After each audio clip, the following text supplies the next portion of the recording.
So a big welcome to everyone for joining us here today.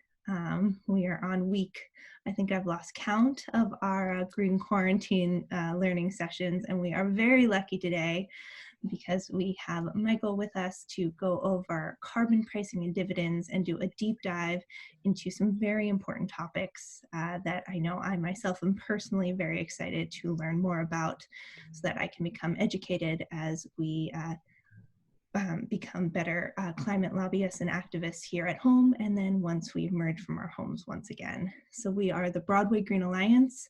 We work to educate, motivate, and inspire the entire theater community and its patrons to adopt environmentally friendlier practices, which is an action that we are all doing together here today, virtually. So thank you again for joining us, and a big thank you to you, Michael, for this exciting hour altogether. So I will now turn the floor over to you, and I will say that I'm very excited. I get to be a stage manager today. I haven't done that for months, weeks, so you'll hear me popping in and give 15-minute calls to Michael throughout the day. So thank you, Michael, all you. Thank you. Thank you so much, Molly. I'm just going to take a second. Can everybody hear me? And so Molly, maybe you can run interference if there's any problem. Okay, I'll assume everything's good. So thank you so much, and Broadway Green Alliance. Thank you for asking me to do this. It really is a pleasure to be here. And I just want to say at the outset that I really appreciate the sessions that I've attended with BGA up to this point. I'm really impressed with the level of detail and thought that you've brought to the work that you're doing and all the different ways that you've looked at being resource effective in the theater. And I just am really pleased about that. So just to start with, I want to introduce myself. I actually connected to the Broadway Green Alliance through Jennifer Hershey, who some of you may know. She was a member of BGA and a long-time participant with BGA and still functions as a BGA ambassador. She and I met a few years ago and realized that we had long-distance biking as an ambition together. And I had actually already been biking around the country. I've actually biked across the United States twice, and I have a website that I keep, which is carbonstories.org, where I tell stories about people that I meet and how climate is impacting the communities that I bike through. Jenny's joined me on these endeavors and has done 2 long trips with me. And as an extraordinary cartoonist and portraiture artist, she's started now to contribute to carbonstories.org. So I actually am a theater guy. I was a theater professor for about 25 years, and I have a background in movement. I'm trained in Alexander and Feldenkrais, and I taught that in conservatories. But something happened to me in 2008 where I made a choice to start a job as a solar installer out in Long Island. I spent a year out there, and it was just a complete 180 in terms of career, although it was certainly driven by my interest in activism, which is certainly part of any theater person. So to make a long story short, I ended up coming back to New York and working with some nonprofits and setting up training programs for people with barriers to employment in the clean energy sector. And I did that for 8 years. And out of that, I started to have this nagging sense that as much fun as I was having and as important as it felt, and as it was just as exciting to do programming like that as it was to do theater, and I was really having a good time. But I kept having this nagging feeling that we just weren't getting the job done. And I took a climate reality seminar and got a big urgency shock. I mean, if any of you ever want to be terrified, take that training, the climate reality training, because Al Gore does a tremendous job at making urgency pretty palpable. And so I started looking for big picture solutions. I really wanted to see if I could get involved with things that would really make a big difference. And I started looking for a silver bullet. Well, I never found one, but I did find silver buckshot. And by that, what I mean is that carbon pricing is one of a number of things that we need to do. So there's a lot of those things that I'm not going to be talking about in this conversation because there just isn't time. But I certainly want to mention all of the incredible work that's being done by different organizations like Sunrise, 350.org, Climate Action, Extinction Rebellion. And I also want to just tip my hat to the clean energy sector, which has been the fastest growing part of the American economy for the last 10 years. And also the project drawdown people, the sustainability experts, and just all the different people that are making contributions to what we're trying to do. So this is our problem, obviously. You've heard it, of course, that we have 10 years to tame this beast. And it's based on science. There's such a metaphor, of course, what's going on with the pandemic and with the issues of the science behind climate change. That 10-year limit is really actually, I remember the other day, I actually heard Cuomo say, well, you know, the numbers are a little slippery. It's actually true too when it comes to climate science. I mean, this is actually our situation, that we're likely to hit 1.5 degrees centigrade between 2030 and 2052. So the 10-year limit is based on something that there are margins of error in this, and maybe we have a little more time, maybe we have a little less. But any way you look at it, in terms of cutting carbon emissions, we essentially have about 10 years to cut global emissions by 50%. That's no small thing. That's a big, big task when you start really thinking about how does that happen? How do we organize the entire world to actually be able to do this? Um, and one of the things, I mean, we all like visuals, and I think I'm actually going to do a little visual here. This is called the Global Carbon Bucket, and it was put together by the Global Carbon Project. And I just want to talk about this for a minute, because if you think about carbon in the atmosphere as a budget, you know, or as like a bucket, and you can fill the bucket, and once you get the bucket full, you can't fill it anymore. Well, there is a carbon bucket for 1.5 degrees. There's a carbon bucket for 2 degrees. There's a carbon bucket for 5 degrees. I mean, every time we add carbon emissions to the atmosphere, we fill up some bucket relative to some container. And if we accept the idea that scientists say that 1.5 degrees is pretty much the limit that we need to try to stay behind, otherwise we're going to push the world into some really heavy duty climatic disturbances, and we'll be, you know, really threatening the extinction, the existence of our species. Well, then we need to think about that bucket. So if you look at this, so there's the year 1893. The first oil well was actually drilled in 1858. It was drilled in Pennsylvania. And so if you look down here at the bottom of the bucket, you can see the European Union, which had been burning coal for a little bit. And then the blue line actually is the US. It's not, there we go. The U.S. started to get in the game. We weren't as big coal burners as Britain, but we very quickly became big burners of other forms of fossil fuels. And then if you take it out to just before World War II, you can see that we're really only about 10% of the bucket was full at that point. It's amazing to me that we fought that war and we didn't actually create more climate emissions than we did. But this is where we were. But then something happened after World War II. We got into the 60s, 70s, you know, that long period of peacetime expansion. Well, peacetime being relative, but the bucket started to fill. And then we kind of hit 1995, and we were, you know, things were going good. Those of you who were around at that time will remember that those were kind of the expansion years under Clinton. And we started to really build things out. And so you can see now the rest of the world is in the act and China is in the act. But look what happens over the next 25 years. We fill that bucket up until boom, now we have 9% of the carbon budget left. So that little visual I just wanted to show, just because it kind of really makes the point about how quickly we have used up the carbon budget and how much we have to do in order to bring it down. The Guardian countdown clock, I'm not going to go over, but you will all get a PDF of this after this presentation, and you can drill down into this presentation much more and follow all of these links. Excuse me, So Michael.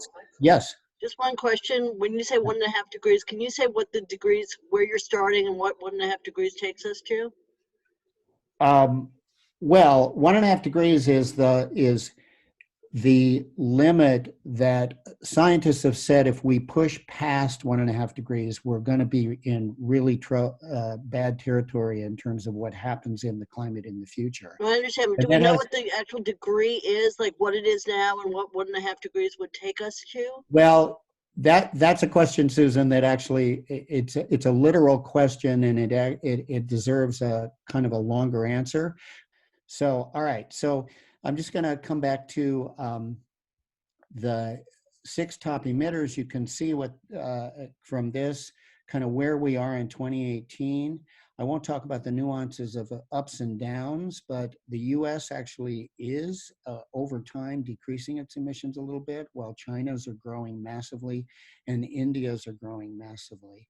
But if you look at per capita emissions, we have a very different story because at the USA, we are clearly the per capita emitters par excellence, and we still are in the world. I mean, Australia occasionally surpasses us, and countries in the Mideast like Saudi Arabia occasionally pass us, but their populations are so low relative to us, they don't do the kind of damage we do by having a 16.6 ton per person budget in terms of what we do. And if you look at the world average, it's 4.8, and you look at India, it's 2.0. So getting on India's case seems a little bit weird, given that we use 8 times as much energy to live our lives as they do. And then if you come down to the cumulative fossil emissions, you can see that the USA over time has used up 25% of the carbon budget and has beaten every other country. It's for that reason that I think that we have a moral obligation to actually be the first country to make significant cuts in our carbon emissions. And that's what I'm going to be pitching when I start talking about carbon prices in a minute. But unfortunately, we've had a bit of a pandemic, which has obviously impacted how we're using energy, which has impacted the demand for oil, which has kind of impacted the whole scene. And so all I can really say about this is that it kind of makes Into the Unknown, which is the title that Molly put on this based on the song from Frozen, a little palpable. And carbon pricing is something that made a whole lot of sense 2 months ago, and it will make sense going forward, but is going to require us to rethink it while oil prices stabilize. And, you know, that's not unlike anything else. I mean, because we have a pre-COVID reality and a post-COVID reality in our life. And then there's an interesting impact that this COVID reality has brought upon us, which is that we actually are going to see this year, because of the drop in our use of fossil fuels, a 6 to 7% drop in 2020 emissions. If you look at this slide, which was prepared by Carbon Brief, you can see that early this month, they assumed a 5% drop, but they're crunching numbers, and by 4/17, they actually revised it to a 6% drop. And in the last couple of days, I've heard people talking about a 7% drop. So drops in carbon emissions impact particles per million, which is ppm. So we dump carbon emissions into the atmosphere. They spread out over the atmosphere, and they're counted as particles per million.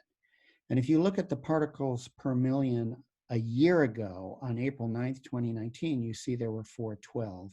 If you look at particles per million, April 9th of this year, you see it has risen by 5 points. It was at 417. And that's commensurate with the fact that we are, every year, we're actually dumping a larger number of carbon emissions into the atmosphere than the year before. And I'm talking about on a global level. But there's an interesting phenomenon here, which is that in April 17th of 2009, so a week later from April 9th, 2009, our number had gone up by 1 point. But if you look at April 9th, 2020 at 417, and you look at April 17th, 2020, we actually decreased a point. So that suggests actually that our models about how the stuff is supposed to work is not necessarily destiny. And just in the same way that we thought that up to 200,000 people might die in the US if we didn't flatten our curve, and now we have 47, as of today, 47,808 people dead from COVID. If we flatten our curve in terms of carbon emissions, we might actually see the same kinds of shifts and actually do a little better for ourselves. So that's worth thinking about. Now, there's also this idea of 15-minute call, 15 minutes into. Thank you. Okay, thank you so much. So we're also have this very real problem of the fact that we have particulate matter when we actually, any fossil fuel releases particulate matter into the atmosphere, and we lose lives now in the here and now, in addition to the lives that we would save in the future. And in fact, if Manhattan had lowered its 17-year particulate matter exposure by a single unit before the virus, we may have seen fewer deaths from the coronavirus through April 4th. So that's a stat. It's probably more deaths now that have been impacted because of particulate matter. But the point of this is that we have a lot of really good reasons to cut carbon emissions. One, to stabilize the Earth's climate for future generations. The other, to avert premature deaths from air pollution in the here and now. And the last one, something I know we all care about, to power a just transition to a green economic renewal. But if you think about it in terms of policy, if you think about it in terms of big picture solutions, what are the main policy levers that we've got for dropping carbon emissions? Well, really it comes down to three things. We have three tools when we talk about governmental action. We have regulations, we have subsidies, and we have pricing. We can regulate industry. That's what Obama's Clean Power Plan was. That's what his CAFE emissions were. Those were ways to regulate industry to bring carbon emissions down. And you can also subsidize. You can leverage public capital through investments or tax credits. We all know that actually we already leverage public capital in some ways to support oil, because there are oil subsidies which need to be ended. But you can also take that public capital and drive it toward renewables. You can drive it towards circular carbon technologies, carbon farming, forestation, which is planting forests, deforestation, which is preventing the loss of forests. There's lots of things that you can subsidize. There are lots of ways to draw down carbon, and all of this stuff takes money. So that's, if you want to get the government in the act, that's where subsidies play out. And then there's a third one, which is that you can price carbon, which makes dirty energy more expensive and clean energy more affordable. And the thing about the third one is it drives the second one. It doesn't drive it through subsidies that come from governments. It drives it through subsidies that actually come through private capital. And there's a lot more private capital out there than there is public capital. It's one of the reasons that the oil majors do so well, because it's a mature industry and it attracts private capital. And unfortunately, it also attracts a little bit of public capital, which we need to stop as soon as we can. But I'm going to just now really jump onto the idea of carbon, and then just what the mechanics are for actually pricing it, and then drill down into it a little bit more. So there are two ways to price carbon. One is through emission trading schemes. Now, these are usually called cap and trade. And basically what you do with an emission trading scheme is you cap your carbon at a certain level. And then you create permissions, which in the RGGI, which is the Regional Greenhouse Gas Initiative, which is in the Northeast, they're called SRECs. You sell those things and they float in a market and they have a certain value and you trade. So you basically trade for the right to pollute. And those people who have more permissions pollute less. Those people have to sell permissions to pollute more, and it kind of works that way. You can also price carbon directly through a carbon tax or a fee. And that's where you put a price on the carbon. And it's best to collect the fee as far upstream as possible at the wellhead, the port, and the mine.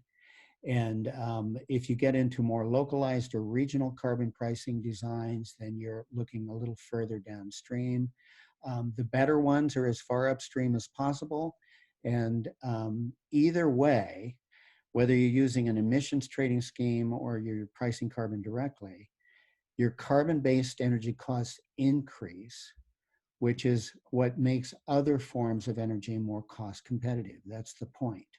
Now, you saw a slide early on, which was kind of it suggested from the World Bank that the price on carbon has never been enough and that the emission trading schemes have never been enough to actually get beyond the Paris Accord.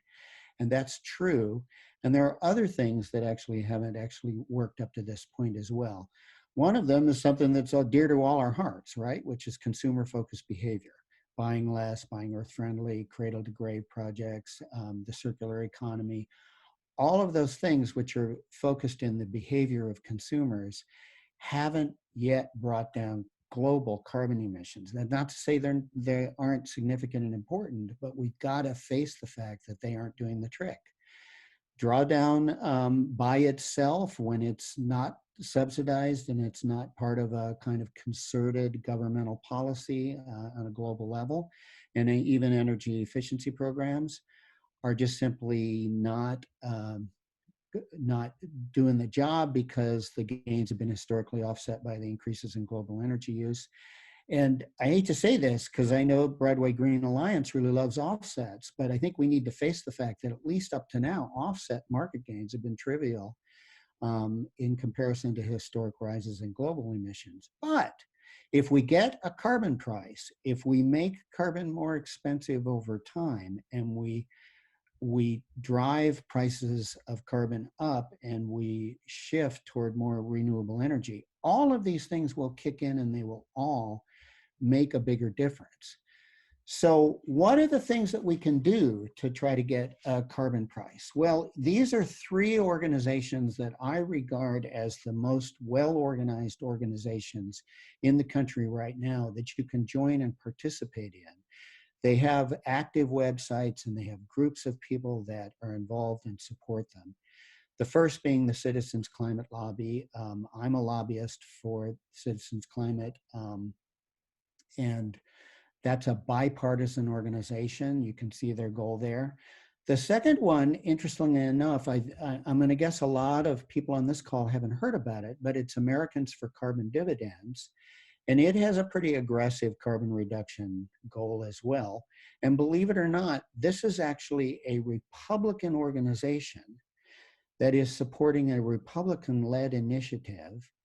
And it's a carbon price and a carbon dividend scheme that I'll explain in more detail in the next slide. But so we have a bipartisan approach and we have a Republican approach. Climate Exchange, I wanted to get on here just simply because this is a really good group. They track regional, state, and metropolitan carbon pricing. And you can track carbon pricing at local levels and then at state levels and see how it applies to federal levels. But in the end, we're going to do best when we have a federal price, and we're also going to do even better when other countries join with us, and there actually are some very aggressive global carbon pricing around the world.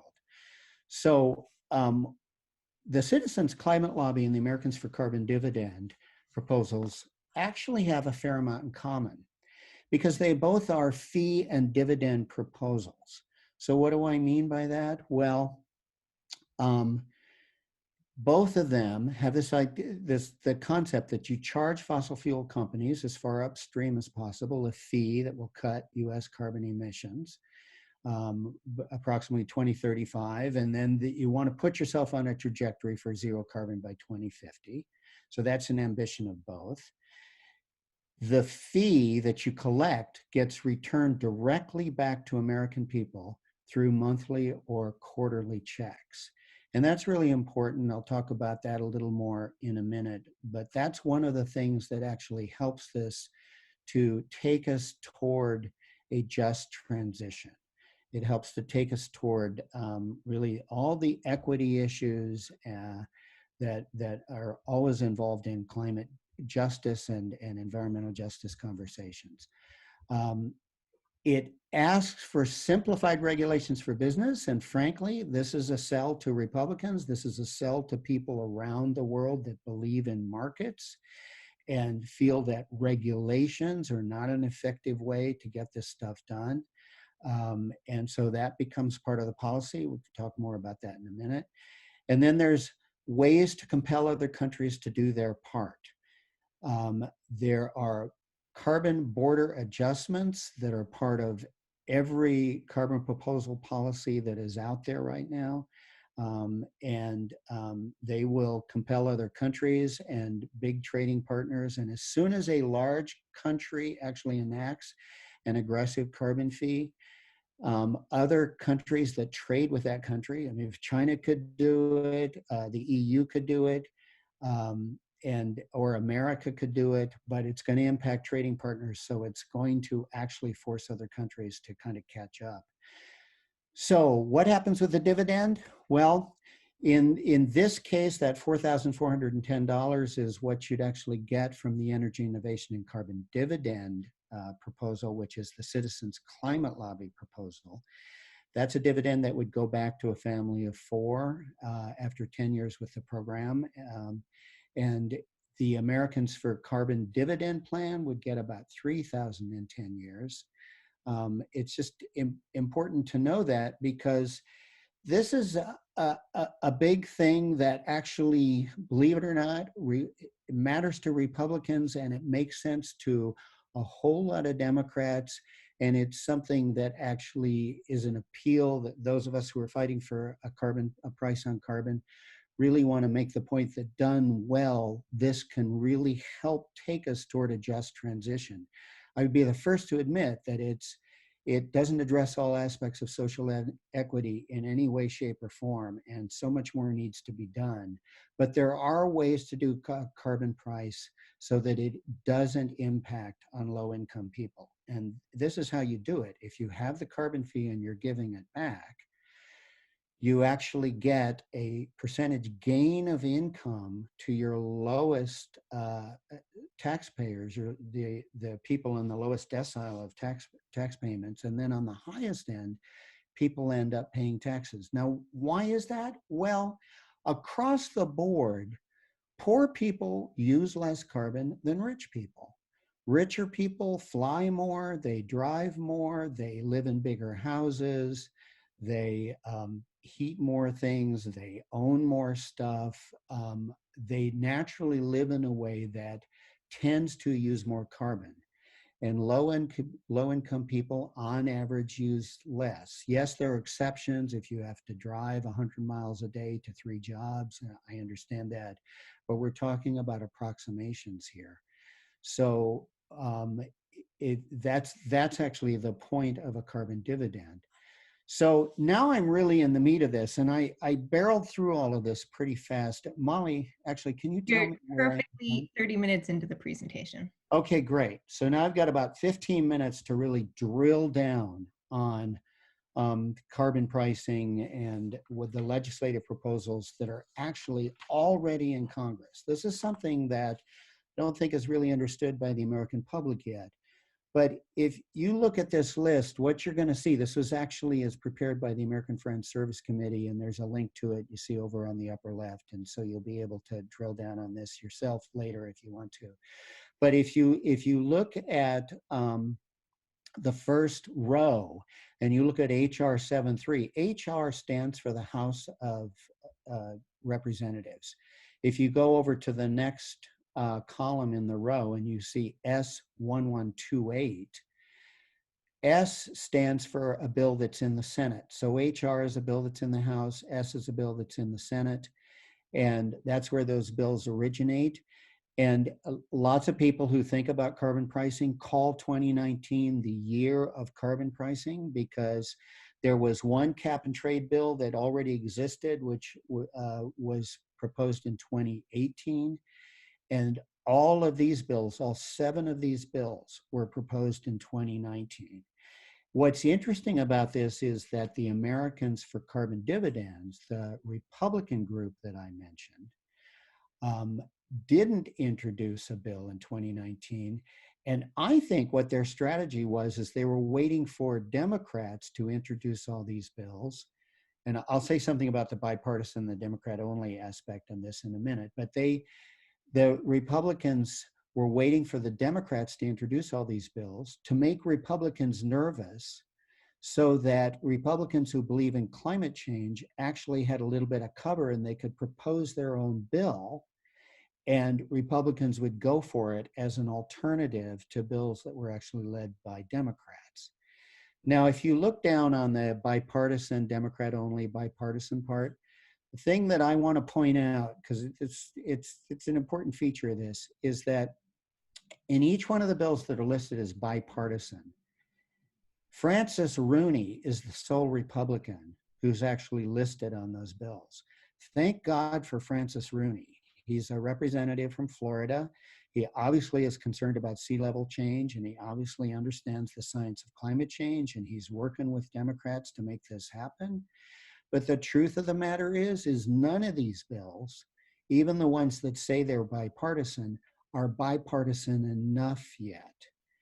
And the people that are working with this on the lobbyist level, like me and 150 other people, 150,000 other people that are members of the Citizens Climate Lobby, are really attuned to the fact that we can't get this done without Republicans.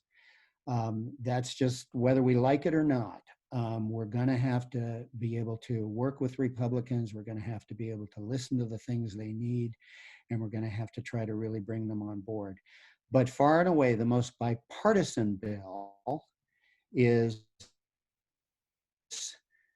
the Energy Innovation and Carbon Dividend Act. And I know I just rolled through these. You'll be able to dig down on this stuff later when you get the PDF that goes with this.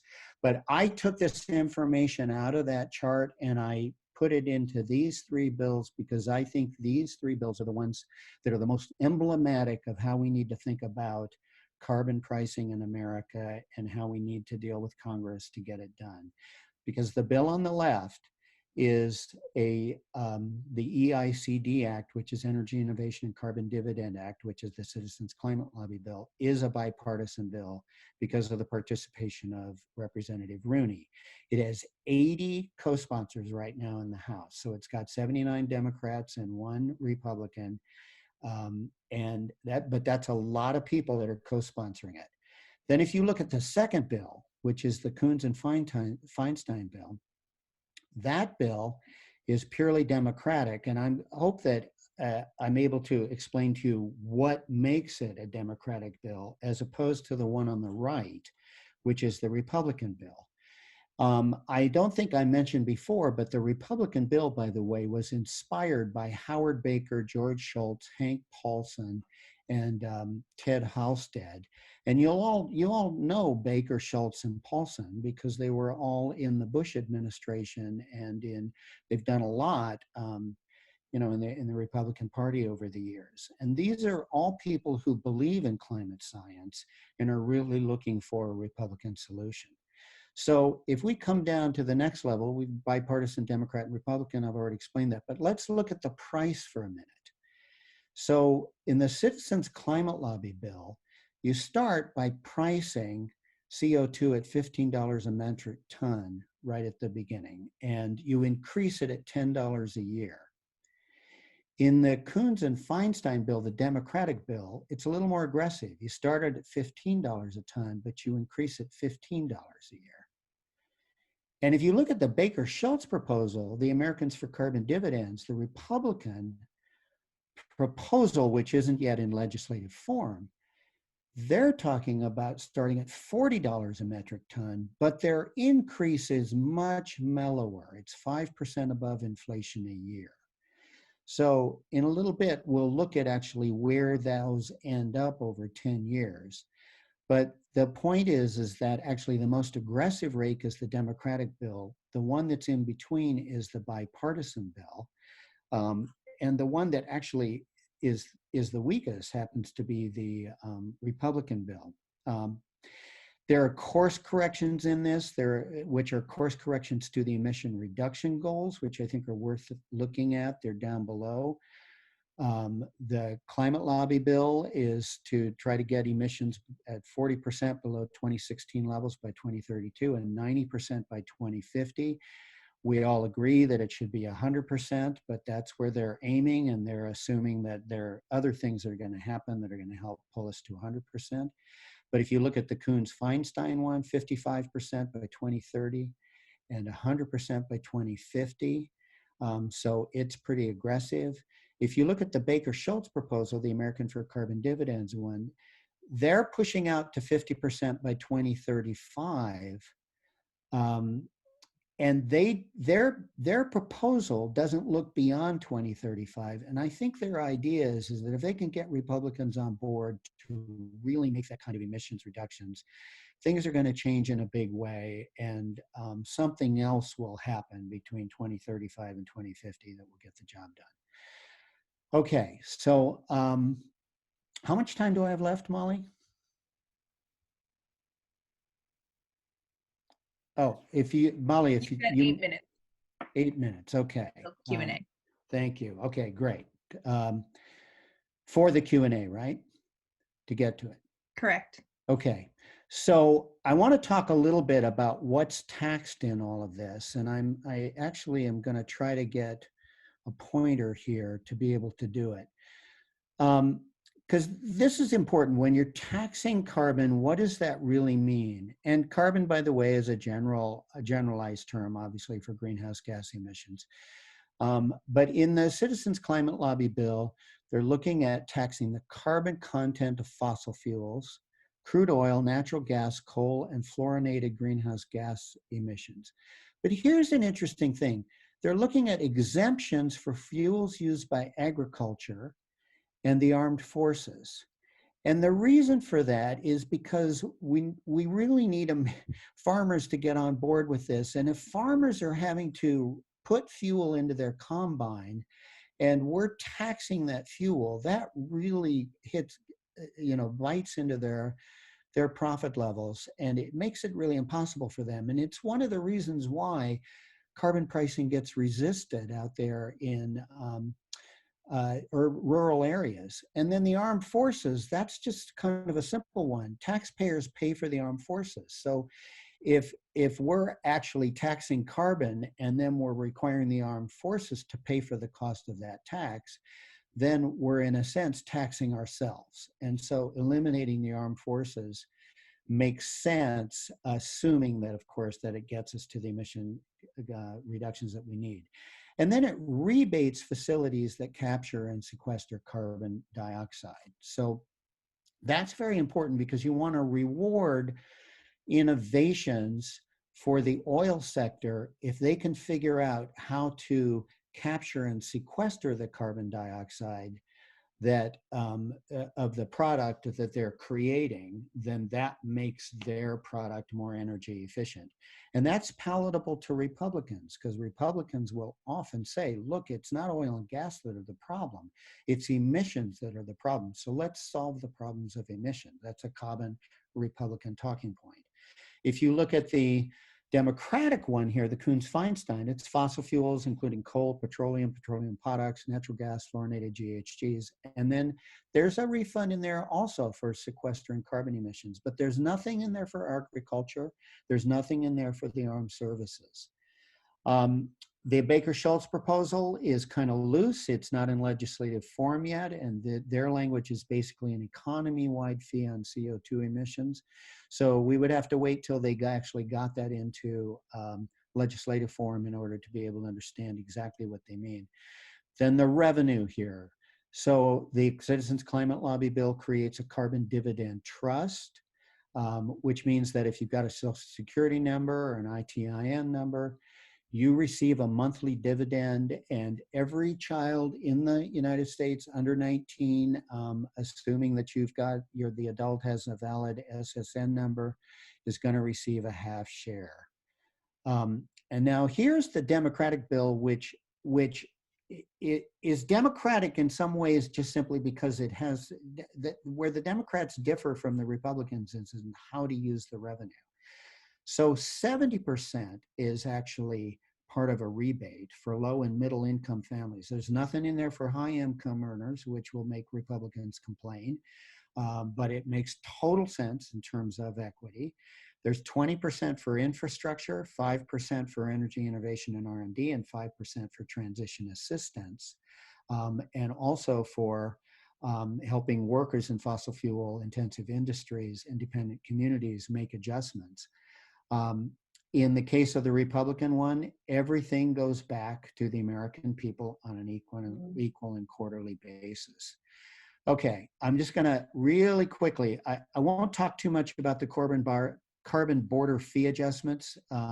Frankly, they're in every single carbon pricing bill that has been submitted to Congress, and they always will be, because that's the way you regulate how you actually trade and the carbon value of the products that you trade. And it's just implicitly understood that that's going to have to happen.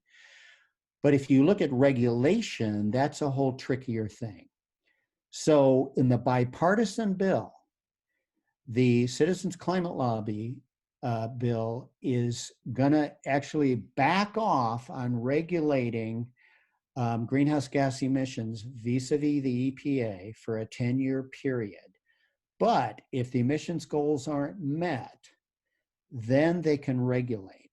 So that's a very important kind of fail-safe thing in there that will appeal to the Democrats in terms of the opportunity to regulate at a later time, but will appeal to Republicans because regulation will be precluded from it in the beginning.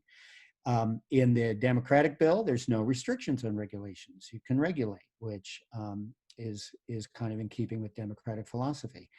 And in the Baker-Schultz bill, the Republican bill, all current and future federal carbon regulations will be displaced or preempted. So they just say that's the deal. You can't regulate. If you set this up so that the market does the job, then you really have to let the market do the job.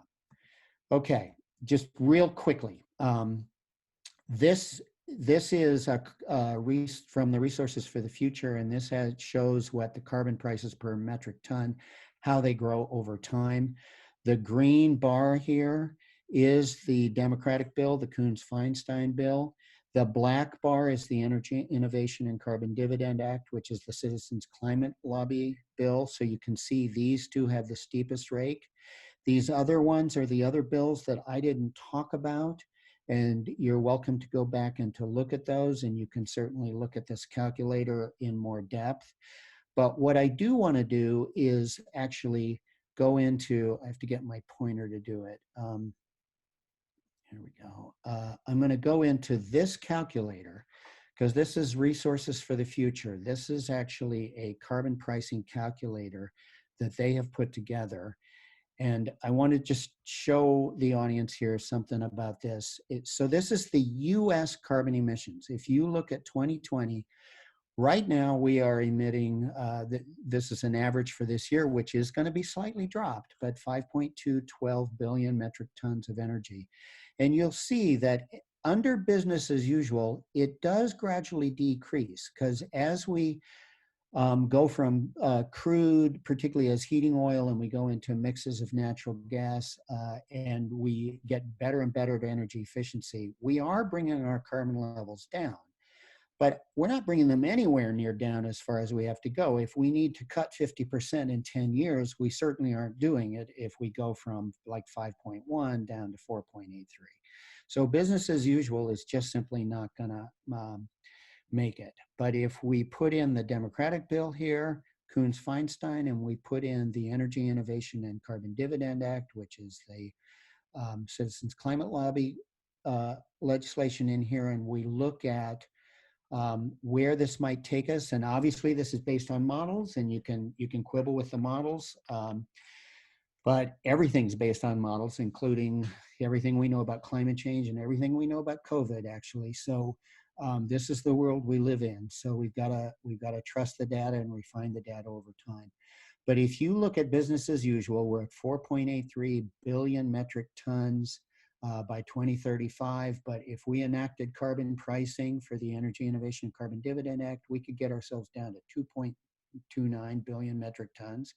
That actually is slightly more than half. So it gets us there. And if we enacted the Coons-Feinstein bill, we could push this down even further. But what about the Republican bill? Well, let's put that in. This is actually a climate calculator, and that one said it would start at $40 a ton. So I'm going to go down and get $40 a ton. The tax growth rate on that was 5% a year, and the revenue recycling plan on that one was per household dividend, right? It's a fee and dividend bill. So I'm going to hit that one. And here it comes. Okay, so here's the Republican bill. It definitely has an impact. I'll tell you something, if the Republicans won the day and they got this carbon bill passed, I still would be happy, because the difference between 4.83 billion tons and 2.92 billion tons is definitely significant. Personally, I prefer this one. Well, actually, personally, I prefer this one. But the one that I think, if we're smart, we might be able to get, because of the world that we live in, and we need to be practical, and let's just simply like work with people and get this done. The one we're probably going to get to would be this one. But any of these would be pretty helpful and pretty much where we need to go. So I hope that I've kind of made a case for how effective carbon pricing could be if it was actually done in a fairly strong and aggressive way. And I'm now just about to finish up here, and we'll go into Q&A. So what can you do? Well, think big. Vote for climate-friendly political candidates. I couldn't stress that more. If you don't have political candidates who understand climate science, we're dead in the water. You can join a CCL monthly calling campaign. Used to be called Project Grand Canyon. This is something you can sign up on if you go into this link. Then you'll actually have a very easy, no-brainer, 5-minute a month way to call your representative, your local representative, every month, and tell that person that you really believe in climate change and you want that person to be aggressive about carbon pricing bills and other climate change friendly bills that are out there. You can join the Citizens Climate Lobby, which has 150,000 members and is really extremely well organized. You can actually lobby at the regional, state, and federal levels. It's really fun. And I implore you guys, as people in the theater, nobody is more articulate than people in the theater and charismatic than people in the theater. Leverage that capacity. Go to Washington, talk to your representatives, use your capacity, your ability to talk to people and be persuasive, and leverage your skills as a storyteller. Because if we are politically engaged, we will get stuff to happen. And join Americans for Carbon Dividends, or at least tell your Republican uncle about it. You know, that person who makes you crazy over Thanksgiving. Now you've got something that you can pitch them on that actually Republicans are rallying around, and you still probably will have to do a little bit of work on it, but it's something that's out there that's going to help. You can join Climate Exchange. You can follow all the local stuff and all the state stuff, or lobby for another carbon bill of your choosing.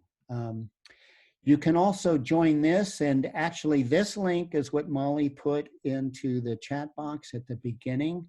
If you are free this Saturday from 1 to 4, you could join a large event. Thousands of people will be participating in this event. It was organized by Citizens Climate Lobby, featuring Catherine Hayhoe, and she's going to talk about climate organizing during the pandemic. She's going to talk about depolarizing, which is really kind of working with ourselves as and coming to terms with all the contradictions in ourselves, so that we can kind of start to talk to people that have really different political views from us. I'm sorry, I'm getting choking up because I'm thinking about a Republican that I've been exchanging emails with, who sure is challenging me, but it's something that we've got to do. We've got to reach out to Republicans to get this done. Okay, so that's it. I'm hoping that we'll get there, and we've got a lot of work to do in front of us. Obviously, we all know this, and that's the end of this part of it. And now we'll jump into Q&A. I can see I've run over a little bit, but let's just get to it as soon as we can. Okay, so Molly, I'm going to stop my share here. Thank you so much. That was Yeah. absolutely incredible. And you've had a little help in the Q&A. Good. So thank you, Philip Kahn, for answering some questions as we went. Thank you for you, Philip. Philip actually is the local organizer for the CCL chapter. So Phil, I don't know if you've done it, but please put your phone number in there, because if anybody wants to connect to the local group, they could give you a call, that would be a way to do it. Great. Great. So thank you. So some of these questions as we've gone have been answered. So I will call out, I see 2 questions that still we can address together here. And then if there's any more as we go to finish out this. So Gregory asks, India's CO2 emissions are radically lower than that of the US and China, but India's emissions percentage-wise are growing nearly 2% faster than both China and the US. Right. As they continue to create new coal-based power plants across the country, is India not the most serious growing threat in the climate fight? Well, if you look at the amount of emissions compared to the amount of emissions coming out of the rest of the world, today I would say no, but if you look 10 years out with business as usual, I would say yes. But to me, that's just an argument for why we need to enact an aggressive carbon price and lead the way on this, so that we can help to develop renewable energies, and we can then help the Indians to solve their problems. Think about it. I mean, the Indians have every right to want to build their economy out. What they don't have is an opportunity, particularly under their current government, certainly, but also just the financial opportunity yet to be able to decarbonize their country. But that will happen if innovations are made in other countries, and then we can lend the right kind of assistance. Great. Thank you. We have another question here from Jacob. How does the sudden fall in price of oil affect projections for carbon emissions? It seems like it would make our job harder since gas will be so cheap. Great question. I almost called Molly a couple weeks ago and said, Molly, let's not do this, because I can't talk about carbon pricing.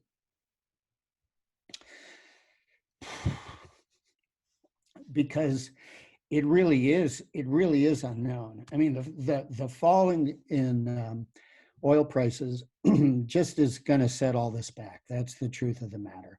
I doubt if we're going to see anything from Americans for carbon dividends. This fall, I think their strategy has fallen apart. I think the CCL people are probably going to regroup, I'm sure, at the higher levels of leadership in CCL. There's a lot of thinking going on, and a lot at the state level. I see Phil shaking his head, agreeing with me, because he's party to those conversations more than I am. So we're all kind of rethinking it. So obviously the post-COVID world is a different world than the pre-COVID world. And the one thing that I do think we probably all could agree on is that once things stabilize, we will start using energy again. And I mean, it's the key to our economy, obviously. And so we're going to start using energy again. So oil prices will come back, the extent to which they come back, and then the kind of pricing that makes sense, those things may need to be adjusted. And we may need to think about changing the way that we put tariffs on other countries. And there's a lot that can be said on that. I know that Phil has given that a lot of thought. And you could have an offline conversation with him about it, because I see we're running out of time and it's a fairly complex subject. But you're absolutely right. The game is different. So the way that the way that carbon pricing made sense to me 2 months ago, or even 1 month ago, and the way it makes sense to me now are two different things. But I still think it's something we should be educated about. I think it's something we should be talking to our legislators about. And I think it's one of the answers. And I think we need to jump in and we need to recognize that this really requires a large appeal on the in terms of voters and in terms of putting pressure on our congressional representatives. But a couple of things on that subject, even in the interim, while the carbon pricing folks try to figure out their response. This is indicative of what will happen as a response to climate change takes hold, a stronger response. There's going to be stranded assets, meaning oil that's not going to be pumped. And there's going to be a crisis where some countries are going to want to lower the price and get it out of the ground, which we're seeing now. And this is sort of a precursor. This is a shock loss of demand. But ultimately, if we're effective with carbon policy, we're going to see lower demand. So it is kind of a preview of what could happen. I think right now, two issues we should be aware of is now is the time to consider eliminating fossil fuel subsidies. There's no sense in subsidizing it when the price crashes. Developed economies should lessen their subsidies. And the other approach is really to carefully look at what stimulus we're going to be doing. And do we really want to stimulate so that every job is recovered? Or do we want to have the stimulus pointed towards growth in areas that is good for our long-term future, as opposed to pumping more of this stuff out of the ground?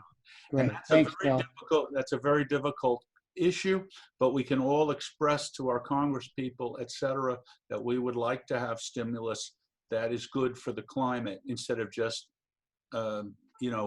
saving the fracking industry, which is what we want to do. Okay. Phil, I'm gonna cut you off there. Thanks, because I just want to make sure that anybody else who had the opportunity. Absolutely. One more question. I think that, Susan, that seems to touch on your question about putting pressure on the coal plants during this time and how we can do that. I'll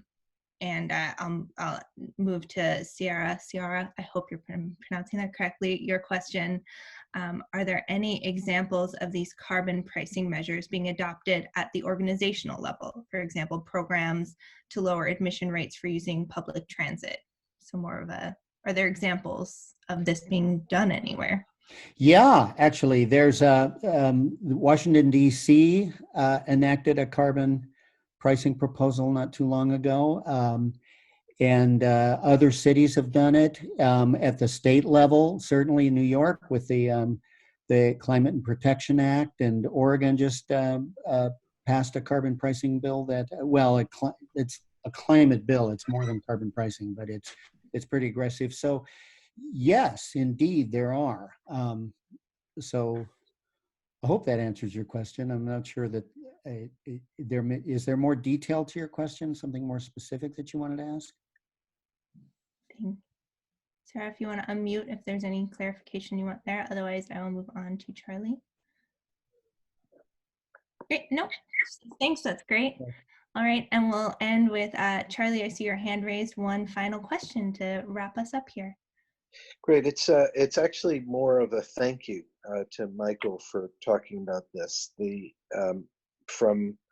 Very much from my perspective, the work on climate change is not a one answer versus the other, or as a friend named Molly likes to say, it's a yes and world. This piece of the puzzle is often very inaccessible to individuals. It's very easy to relate to the specific choices each of us make in our own lives. It's also very clear that no one piece of this is sufficient. So if we did carbon pricing and didn't change our individual behaviors, didn't talk to the people around, didn't do the recycling, that would not be enough. If we just do my coffee cup, that won't be enough. So I love hearing about this piece of the puzzle. It will be needed for the ultimate solution. And at the same time, it reinforces the urgency of taking action on each of the things where we can make the change today. This has a long lead time to it. The things that we can do today make a difference today also in this yes and world. So thank you, Michael, for bringing this and making this accessible. Thank you, Charlie. I hope it was accessible. I hope it wasn't overly wonky. That's great. I think someone is sharing their screen with us. Unintentionally, perhaps. Okay. Well, with that, great. Well, we will wrap up. I don't know how to undo this screen share. So we will wrap up with a beautiful picture there of your screen. Zoom. This is a joy of the world we're living in, is Zoom shenanigans, right? Thank you all. Thank you, Michael, for this incredibly informative session. As Charlie just shared, we are so grateful for your time and your expertise. Thank you, Phil, for adding in and answering questions in the comments as we went. That was fabulous. Thank you, everyone, for joining us today and for this incredible deep dive. I feel so much more knowledgeable now than I did an hour ago, so thank you. I will make a little plug now for our upcoming sessions. We have more green learning sessions that we're actually about to roll out, so you guys are the first to hear of them. Next week, though this one's public, next week we have actor Tim Guinea joining us for his fabulous presentation about climate change, hope, and the theater community, and how theater professionals especially can get involved and use our particular skills, as Michael was talking about earlier, to move the needle and make a change. And then coming up in May, we're going to do a deep dive on compost with a compost expert, Compost 101. We're going to welcome Mara back and learn about home gardening, which I'm particularly excited about, as I'm not great at that, so I'm going to learn from Mara. And we're also going to welcome Jennifer Prescott to learn about how to create a sustainable live workspace, which many of us now have the same space for both. And when we're in the theater, often that space is the same as well. So I hope to see you guys for any or all of those sessions, whatever speaks to you. And again, a giant thank you to you, Michael, and all of you for joining us today. Thank you. Good to see you all. Thank you.